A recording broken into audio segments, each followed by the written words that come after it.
Peristiwa Isra dan Mi'raj dalam beberapa pandangan. Peristiwa Isra Mi'raj merupakan salah satu peristiwa penting dalam Islam yang diyakini sebagai perjalanan Nabi Muhammad SAW dari Masjidil Haram, Mekah ke Masjidil Aqsa, Yerusalem, kemudian naik ke Sidratul Muntaha untuk menerima perintah salat 5 waktu dari Allah SWT. Pandangan terhadap peristiwa ini bervariasi, tergantung pada keyakinan agama, latar belakang ideologi, dan kepercayaan masing-masing. Berikut adalah penjelasan mengenai pandangan beberapa kelompok.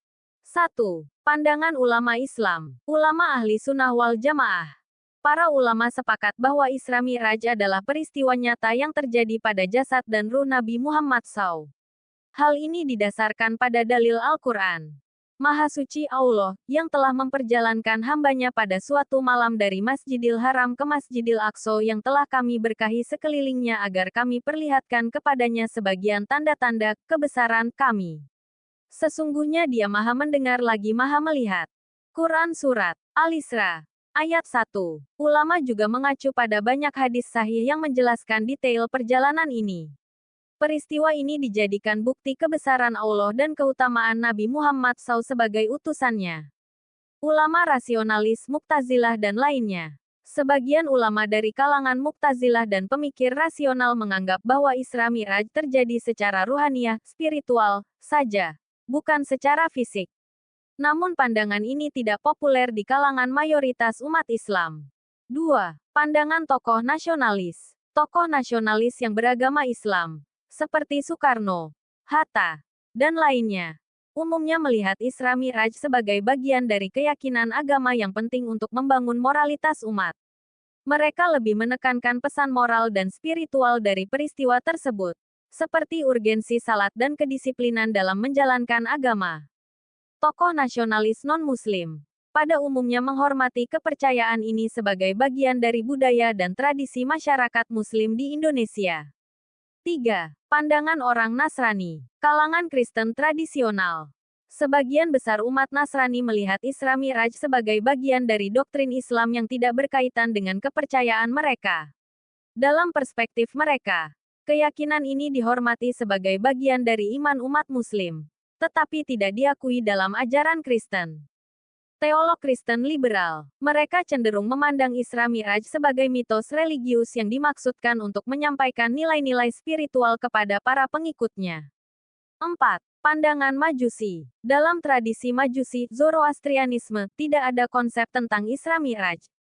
Namun, mereka menghormati kepercayaan ini sebagai bagian dari keyakinan umat Muslim. Majusi juga memiliki kisah-kisah spiritual yang mengandung perjalanan ruhani, sehingga mereka dapat memahaminya sebagai cerita religius yang syarat makna. 5. Pandangan ateis. Kalangan ateis umumnya memandang Isra Mi'raj sebagai legenda atau mitos yang tidak memiliki dasar ilmiah. Mereka cenderung menilai peristiwa ini hanya sebagai simbolisme yang diinterpretasikan secara religius.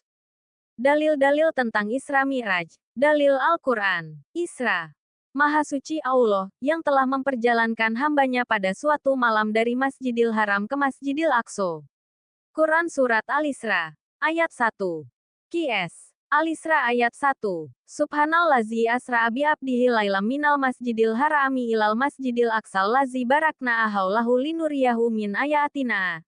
Innahu huwas samiul basir.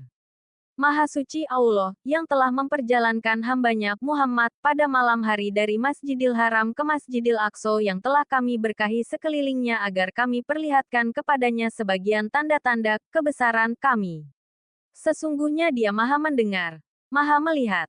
Juz ke-15. Tafsir. Pada akhir surah An-Nahl mengandung pesan kepada Nabi Muhammad agar bersabar dan tidak bersedih hati disebabkan tipu daya dan penolakan orang-orang yang menentang dakwahnya. Di saat beliau mengalami kesulitan menghadapi orang-orang kafir yang menolak dakwahnya.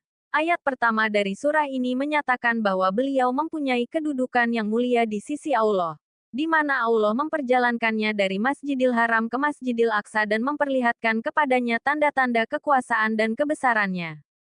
Ayat pertama ini menyatakan, Maha Suci Allah, yang telah memperjalankan hambanya, yakni Nabi Muhammad, pada malam hari dari Masjidil Haram, yang berada di Mekah ke Masjidil Aqsa, yang berada di Palestina, yang telah kami berkahi sekelilingnya.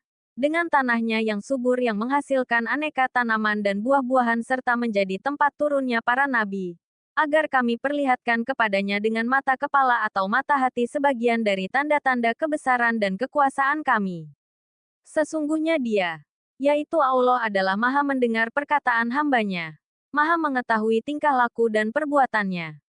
Allah SWT menyatakan kemahasuciannya dengan firman, Subhana, agar manusia mengakui kesuciannya dari sifat-sifat yang tidak layak dan meyakini sifat-sifat keagungannya yang tiada taraf. Ungkapan itu juga sebagai pernyataan tentang sifat kebesarannya yang telah memperjalankan hambanya pada suatu malam, dengan perjalanan yang sangat cepat. Allah SWT memulai firman-Nya dengan Subhana dalam ayat ini, dan di beberapa ayat yang lain. Sebagai pertanda bahwa ayat itu mengandung peristiwa luar biasa yang hanya dapat terlaksana karena iradah dan kekuasaannya. Dari kata Asra, dapat dipahami bahwa Isra, Nabi Muhammad SAW terjadi di waktu malam hari. Karena kata Asra dalam bahasa Arab berarti perjalanan di malam hari. Penyebutan Lailan, dengan bentuk isim nakirah, yang berarti, malam hari, adalah untuk menggambarkan bahwa kejadian Isra, itu mengambil waktu malam yang singkat dan juga untuk menguatkan pengertian bahwa peristiwa Isra, itu memang benar-benar terjadi di malam hari. Allah SWT mengisra, kan hambanya di malam hari. Karena waktu itulah yang paling utama bagi para hamba untuk mendekatkan diri kepada Allah. Dan waktu yang paling baik untuk beribadah kepadanya. Perkataan, abdihi, hambanya, dalam ayat ini maksudnya ialah Nabi Muhammad SAW yang telah terpilih sebagai Nabi yang terakhir. Beliau telah mendapat perintah untuk melakukan perjalanan malam, sebagai penghormatan kepadanya. Dalam ayat ini tidak diterangkan waktunya secara pasti, baik waktu keberangkatan maupun kepulangan Nabi Muhammad SAW kembali ke tempat tinggalnya di Mekah. Hanya saja yang diterangkan bahwa Isra, Nabi Muhammad SAW dimulai dari Masjidil Haram, yaitu masjid yang terkenal karena Ka'bah Baitullah terletak di dalamnya, menuju Masjidil Aqsa yang berada di Baitul Maqdis. Masjid itu disebut Masjidil Aqsa yang berarti terjauh, karena letaknya jauh dari kota Mekah. Selanjutnya Allah SWT menjelaskan bahwa Masjidil Aqsa dan daerah-daerah sekitarnya mendapat berkah Allah karena menjadi tempat turun wahyu kepada para nabi. Tanahnya disuburkan, sehingga menjadi daerah yang makmur. Di samping itu, masjid tersebut termasuk di antara masjid yang menjadi tempat peribadatan para nabi dan tempat tinggal mereka. Sesudah itu, Allah menyebutkan alasan mengapa Nabi Muhammad SAW diperjalankan pada malam hari, yaitu untuk memperlihatkan kepada Nabi tanda-tanda kebesarannya. Tanda-tanda itu disaksikan oleh Muhammad SAW dalam perjalanannya dari Masjidil Haram ke Masjidil Aqsa, berupa pengalaman-pengalaman yang berharga, ketabahan hati dalam menghadapi berbagai macam cobaan, dan betapa luasnya jagat raya serta alangkah agungnya Allah Maha Pencipta. Pengalaman-pengalaman baru yang disaksikan Nabi Muhammad sangat berguna untuk memantapkan hati beliau menghadapi berbagai macam rintangan dari kaumnya, dan meyakini kebenaran wahyu Allah, baik yang telah diterima maupun yang akan diterimanya. Di akhir ayat ini, Allah SWT menjelaskan bahwa Dia Maha mendengar bisikan batin para hambanya dan Maha melihat semua perbuatan mereka. Tak ada detak jantung, ataupun gerakan tubuh dari seluruh makhluk yang ada di antara langit dan bumi ini yang lepas dari pengamatannya. Ayat ini menyebutkan terjadinya peristiwa Isra, yaitu perjalanan Nabi Muhammad SAW dari Masjidil Haram ke Masjidil Aqsa di waktu malam. Sedangkan peristiwa Miraj, yaitu naiknya Nabi Muhammad dari Masjidil Aqsa ke Sidratul Muntaha, Mustawa, tidak diisyaratkan oleh ayat ini, tetapi diisyaratkan dalam surah An-Najm. Hampir seluruh ahli tafsir berpendapat bahwa peristiwa Isra terjadi setelah Nabi Muhammad diutus menjadi rasul. Peristiwanya terjadi 1 tahun sebelum hijrah. Demikian menurut Imam As-Zuhri, Ibnu Sa'ad, dan lain-lainnya. Imam Nawawi pun memastikan demikian. Bahkan menurut Ibnu Hazm, peristiwa Isra itu terjadi di bulan Rajab tahun ke-12 setelah pengangkatan Muhammad menjadi nabi. Sedangkan Al-Hafidz Abdul Ghani Al-Maqdisi memilih pendapat yang mengatakan bahwa Isra dan Miraj tersebut terjadi pada 27 Rajab, dengan alasan pada waktu itulah masyarakat melaksanakannya. Adapun hadis-hadis yang menjelaskan terjadinya Isra itu sebagai berikut. Pertama, Anas bin Malik menuturkan bahwa pada malam diperjalankannya Rasulullah SAW dari Masjidil Haram. Datanglah kepadanya 3 orang pada saat sebelum turunnya wahyu. Sedangkan Rasul pada waktu itu sedang tidur di Masjidil Haram. Kemudian berkatalah orang yang pertama, "Siapakah dia ini?" Kemudian orang kedua menjawab, "Dia adalah orang yang terbaik di antara mereka kaumnya." Setelah itu berkatalah orang ketiga, "Ambillah orang yang terbaik itu." Pada malam itu Nabi tidak mengetahui siapa mereka, sehingga mereka datang kepada Nabi di malam yang lain dalam keadaan matanya tidur sedangkan hatinya tidak tidur. Demikianlah para nabi. Meskipun mata mereka terpejam, namun hati mereka tidaklah tidur.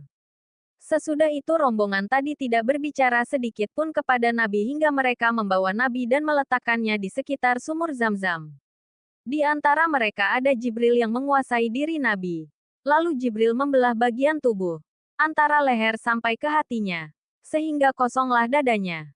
Sesudah itu Jibril mencuci hati Nabi dengan air Zam-Zam dengan menggunakan tangannya, sehingga bersihlah hati beliau.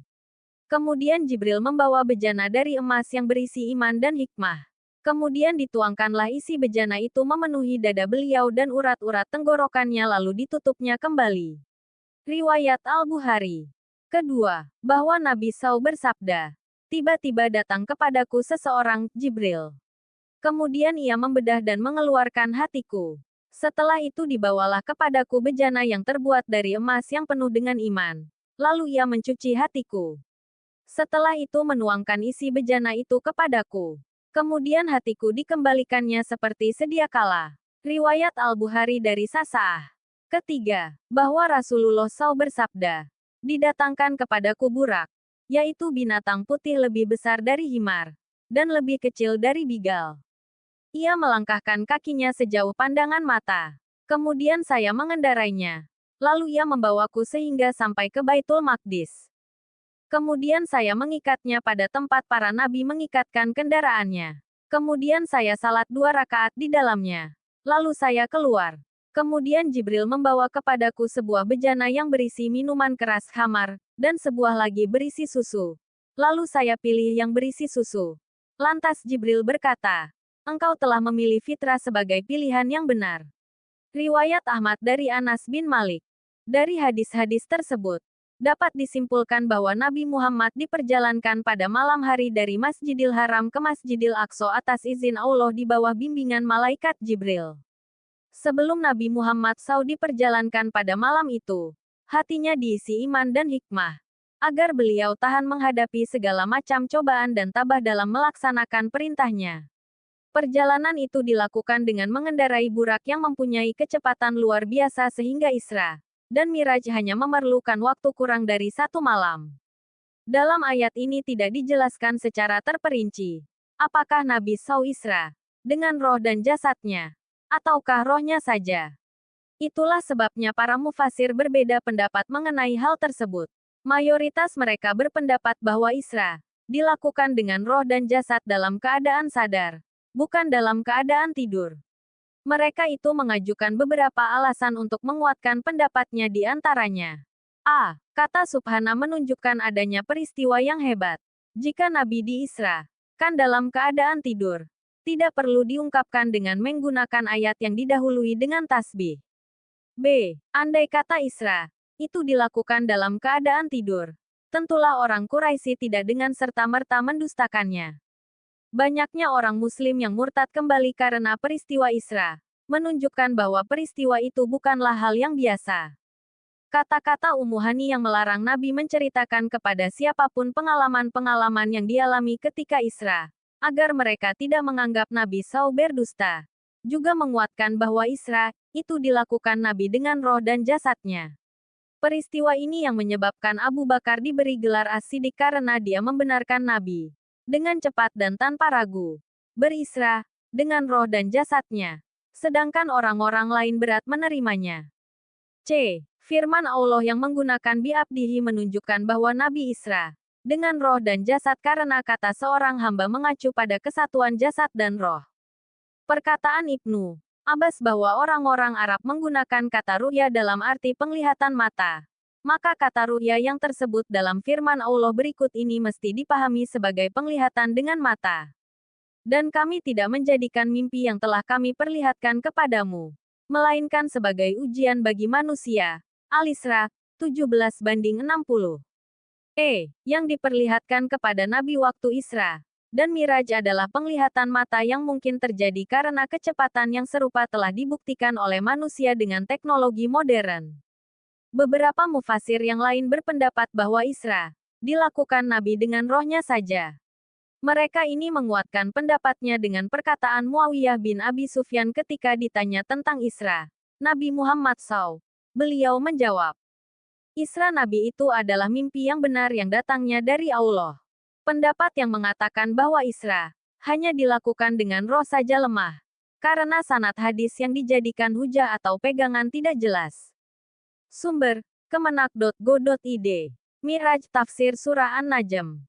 Dan sungguh, Muhammad telah melihatnya, Jibril, pada waktu yang lain, di Sidratul Muntaha. Quran Surat An-Najm, ayat 13-14. Nabi Muhammad melihat Jibril ketika Sidratul Muntaha diliputi oleh sesuatu yang indah yang meliputinya dan memperlihatkan keagungan Tuhan. Selanjutnya dalam ayat ini Allah SWT menerangkan bahwasannya Muhammad SAW melihat Jibril di Sidratul Muntaha itu ketika Sidratul Muntaha tertutup oleh suasana yang menandakan kebesaran Allah berupa sinar-sinar yang indah dan malaikat-malaikat. Al-Quran tidak menerangkan dengan jelas. Bagi kita cukuplah penjelasan yang sedemikian. Tidak menambah atau menguranginya bila tidak ada dalil yang jelas yang menerangkannya. Seandainya ada manfaatnya untuk dijelaskan niscaya hal itu dijelaskan oleh Allah SWT. Sumber, kemenak.go.id. Hadis sahih. Nabi Muhammad SAW bersabda, ketika aku berada di Hijr, dekat Ka'bah, tiba-tiba Jibril datang kepadaku dengan burak, kemudian aku dibawa ke langit hingga Sidratul Muntaha.